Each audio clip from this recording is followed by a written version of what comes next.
Hey guys, all right, this is a really cool piece. I'm very excited to be sitting here right now with Joel Willis, the founder and extraordinaire, I just want to say, of many things. Channel 3, we're going to talk about that. You're a local guy from Cincinnati, Miami University, adjunct professor. Introduce yourself. We're just going to go from there and then we'll have some fun. Let's do it. Cincinnati through and through. I've gone to UC for undergrad. I've gone to Xavier for grad. Now I'm teaching at Miami. I worked at GE. I worked at Kroger.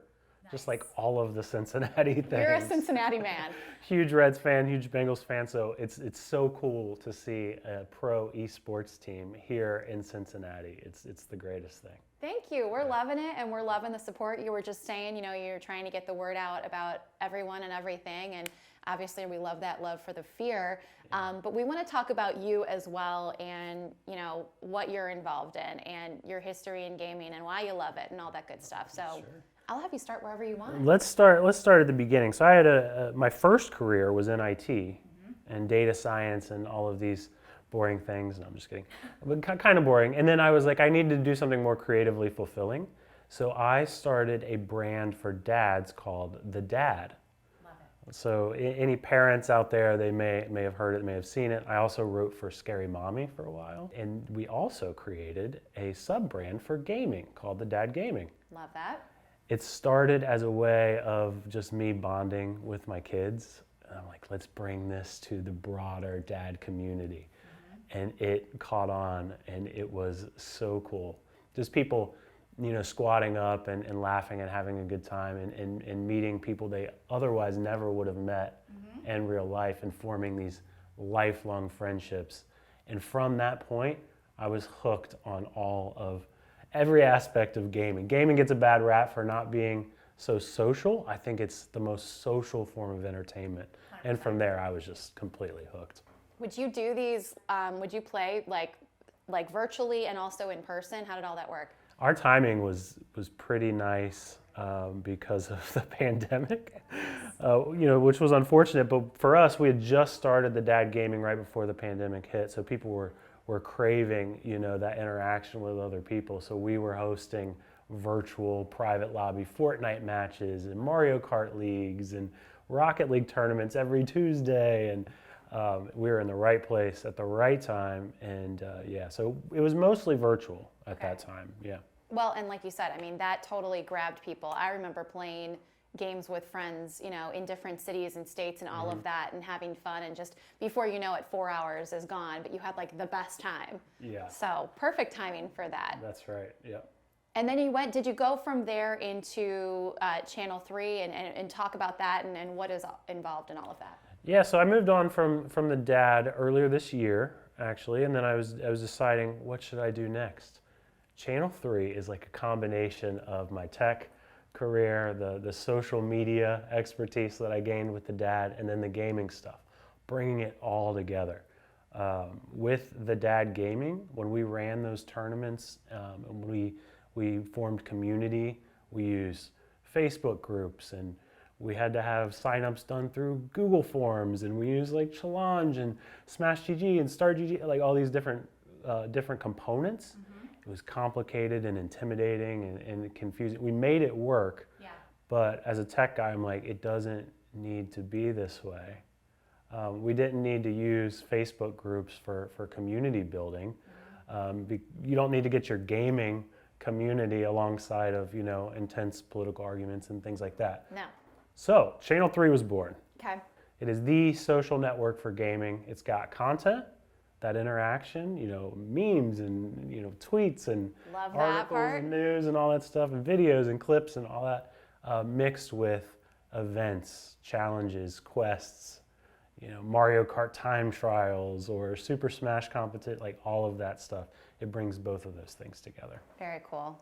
What do you love about gaming? I love gaming because it is the most accessible form of entertainment. Anybody, even my grandma, she could just pick up a controller and play a game and have a good time. There's no barrier of entry to having the best time. And it feels amazing going from level 99 to 100. Sure? Yeah. I assume, I don't know. Yeah. I think for me, yeah, I would say yes. But it feels equally amazing to go from level 1 to 2. It's fantastic. I think gaming is for everyone, and I think we should knock down all of those barriers of entry and make it become the most accessible form of entertainment.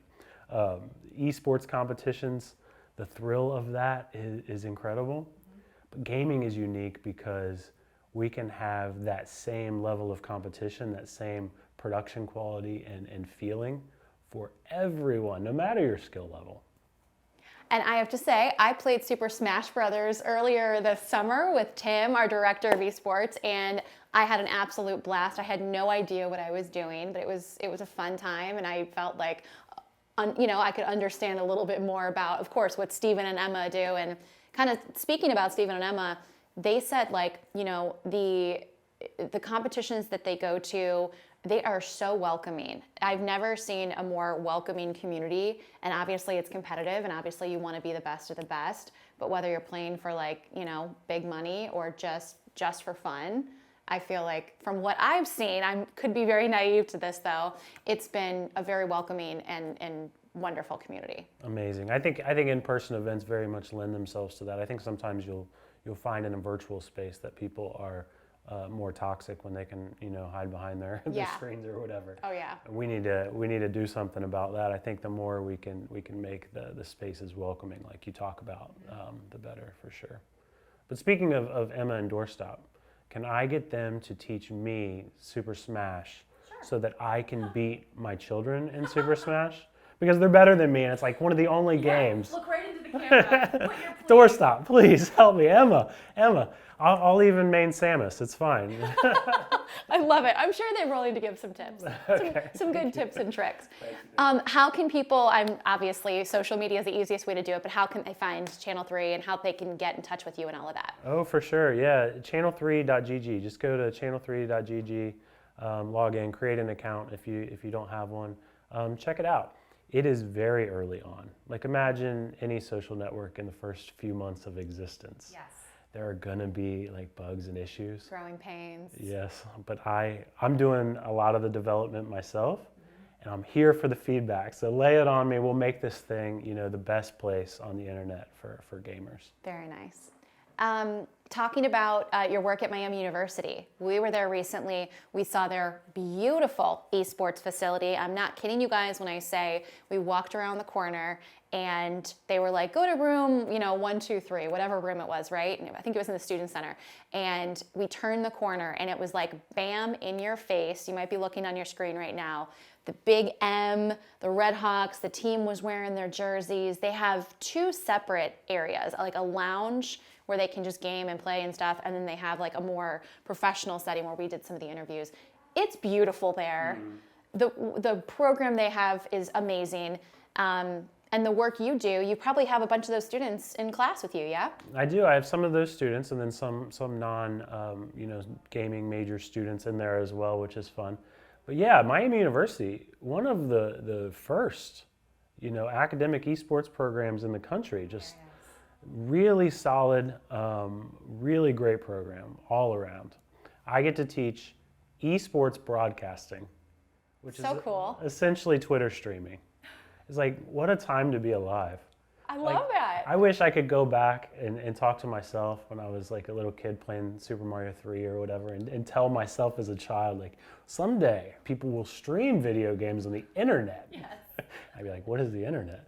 It is so wonderful to see gaming in this capacity, and when we started up the Fear and when we were still in the early stages and learning so much about it, it was so fascinating to see and also hear from players and students and people that do this professionally, how successful you can be with it and the skills it takes to be gaming. It's not, again, and we've said this time and time again, it's not sitting on your mom and dad's couch playing video games, eating potato chips, and being lazy. This is like serious competition. Yes. It's fun too. It can be, for sure. Yeah. I mean, think about it like intramural sports, if you want to be the best and the best of the best in basketball, it takes practice and training, and you got to take care of your body and your mind and all of these things, right? Yeah. But also, we could just go out and shoot some hoops right now and have a great time. You know? People need to think about gaming in the same way, and it's not like this isolating experience at all. Very cool.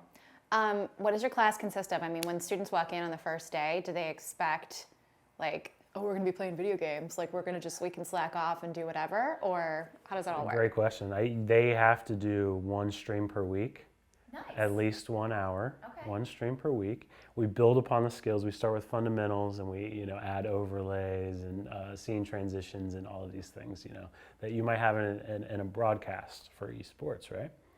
I think the interesting part is we have a section for promotion, because I don't think live streaming content can live on its own. No. You guys know this very well. You need to be able to have micro content that promotes your live streaming presence. People love to jump on and live stream because it's pretty easy. Yeah. It's not as easy editing video, but if you're able to edit video down to a minute or less and make that extremely engaging, people will see that, they'll engage with you, and then they'll go follow you on Twitch or wherever to follow your live stream. So that's what the course is. It's about Twitch a lot. It's about live streaming a lot, but then also all of the things that go with that. How do you organize an event, form teams, run brackets and tournaments, and then how do you promote all of that stuff as well. Good stuff. We also talked with them about, being a professional gamer, going on, and maybe that might be for a very small percentage of people who play, and whether they want to do it or not. But I remember talking with one of the coaches at Miami, and she said, we also obviously want students to know you need to have something to fall back on. And a lot of them, even a freshman said that to us, I think it was. And, having a degree in whatever they want to get into, IT, chemical engineering, we talked to a bunch of students, and obviously I love that there's that balance too. There has to be that balance. Yeah. You should have your feet in multiple disciplines, not just in the competitive esports world. With the Dad Gaming, our first sponsorship was with Planters, and it was a big deal. It was a 5-month, 5-tournament engagement with them, and it wasn't just the gaming bits; it was also the promotional bits. So, making memes, or writing articles about how to get good at Rocket League, like those types of things. Yeah. We're all into that, and that's how you get into the professional gaming space. It's not just hands on the controllers. There's all the marketing that goes into it, and to your point, tech as well. There's a lot of behind the scenes. It's not just throwing a live stream up there and just having fun, which you can absolutely do. Have I not asked you anything that you want to make sure you put out there? You want to give someone a great shout out or whatever it might be. I don't know. I'll just say this. Channel 3, hit up Channel 3 if you have any interest in competing in the online space. Not just in events, but we do challenges and quests and things all of the time. Very cool. And the challenges could be like, a Mario Kart time trial. Or it could be just a question. Like the question today was, which character did you want to be in Super Smash that didn't make it into the squad? Do you have answers for that? What are yours? Man, I'd have to think hard. What's your favorite video game character? My favorite video game character? Yeah. I mean, I like the classics. I grew up on Super Mario Brothers and Princess Peach and Bowser and, what's the little, oh my gosh, people are going to roast me for this. What's the mushroom guy? Toad. Oh, Toad, yeah. Yes. Is Toad in Super Smash? I don't think Toad is. So. That's a good answer. I like that belief. My answer, a little controversial, is Oddjob from GoldenEye 007 on Nintendo 64. if you didn't play GoldenEye, Oddjob, nobody was allowed to pick Oddjob because it was considered cheating because he had a smaller hitbox area or whatever. So that was my answer for that quest. I love it. So we have fun like that on Channel 3. So join up if you want to. Any gaming content creators should definitely join it. I know there's a lot going on Twitter these days. This is just like Twitter, but only gaming. Love it. And positivity. So check it out. Joel, thank you so much for joining us. As always, you guys, you can find everything about him, everything we mentioned here. We'll tag in our socials, and we will link on our everything, Facebook and Instagram and Twitter and you name it. we'll have it for you. Cool. Thank you for having me. Of course. Go Fear. Oh, I love that.